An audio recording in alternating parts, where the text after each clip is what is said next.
Toutes ces questions-là, en fait, sont effectivement centrales et c'est très bien de les mettre sur la table aujourd'hui. Peut-être on peut prolonger la discussion au-delà de tout ça. Pour moi, Youssef, le sujet n'est pas tel... Bien, tout ce que tu viens de dire, pour moi, a tout le sens du monde. Ce sont des choses qu'on connaît depuis longtemps, mais je pense qu'il faudra aller encore plus loin. C'est-à-dire que une question pour toi, est la suivante.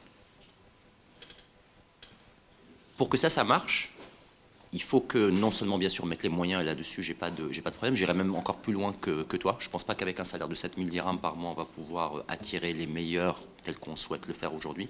Je pense qu'il faut aller encore plus loin aujourd'hui. Mais fondamentalement, la question, c'est comment remobiliser l'ensemble de la population, parce qu'il y a un point que tu ne mentionnes pas, qui est que dans les pays comme la Finlande ou Singapour aujourd'hui, il y a non seulement la question de la rémunération, mais il y a aussi la question du statut social de l'enseignant, qui est extrêmement importante. En Finlande en particulier, être enseignant, c'est la chose la plus prestigieuse qui soit aujourd'hui. Être enseignant, c'est mieux qu'être patron d'une grande entreprise. Hein. C'est tout le système social aujourd'hui qui est là. D'où moi, de manière, j'ai pas voulu développer, mais quand je parle de révolution éducative, je pense que les mesures que tu viens de mentionner s'insèrent là-dedans. Mais la question, c'est est-ce que autour de tout ça, il ne faut pas décréter une mobilisation qui est encore plus générale aujourd'hui. Je rejoins ce que tu dis dans le même sens. Je pense que c'est effectivement important parce que la question du portage politique d'une réforme de cet ordre, elle se pose de manière claire. Je veux dire, si elle n'est pas portée politiquement, elle ne marchera pas, elle ne peut pas marcher. Et il faut un portage très lourd, très lourd. Moi, je dis qu'aujourd'hui, il me semble, aujourd'hui, compte tenu on a deux éléments en fait, on a deux facteurs qui peuvent aider.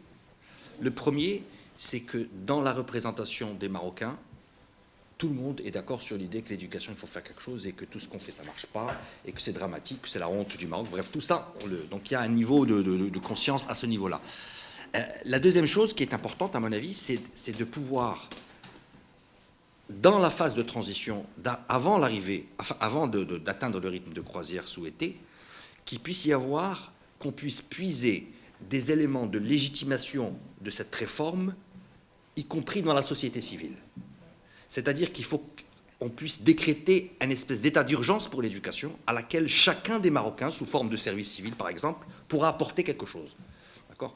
C'est vraiment organiser une mobilisation générale qui transcende tout, en disant, moi je suis chef d'entreprise, je vais consacrer 2 heures par mois ou par semaine à faire des cours de soutien scolaire. Moi je vais aider les enfants de cours de maths. Je sais que par exemple, un dispositif de soutien scolaire à des enfants des écoles publiques de Tana. Ils viennent 2 fois par semaine, on va les aider à faire des mathématiques et des trucs. On leur donne un petit goûter, des élèves de CM1, où ils ont le problème, les 2 gros problèmes qu'ils ont en CM1, c'est le français et les maths. On va leur faire des goûters et on va mobiliser des jeunes étudiants, d'accord, qui vont venir donner gratuitement 2 heures de leur temps pour suivre les devoirs des élèves, qui n'ont pas de formation, mais simplement les aider à faire leurs devoirs. Alors, des petites choses de ce type-là qui se sont organisées sous forme de société, de service civil, et qui mobiliseraient les élites du pays. Parce qu'en fait, il faut que les élites qui parlent de l'éducation elles-mêmes donnent du temps. Un truc du style, chacun doit donner 2 heures de son temps par mois à l'éducation nationale.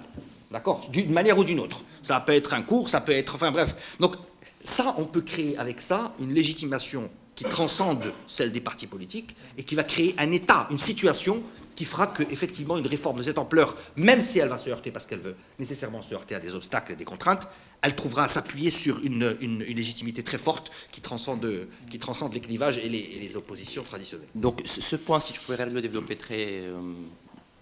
Est-ce que c'est pertinent et comment créer les conditions d'une mobilisation autour de tout ça ? Ça, c'est le premier, parce que je pense qu'on n'a pas mesuré l'importance du sujet. Je pense que même quand les gens en parlent aujourd'hui, c'est toujours « ah, il faudrait faire », etc. Mais il n'y a pas une conscience, en fait, fondamentale que c'est...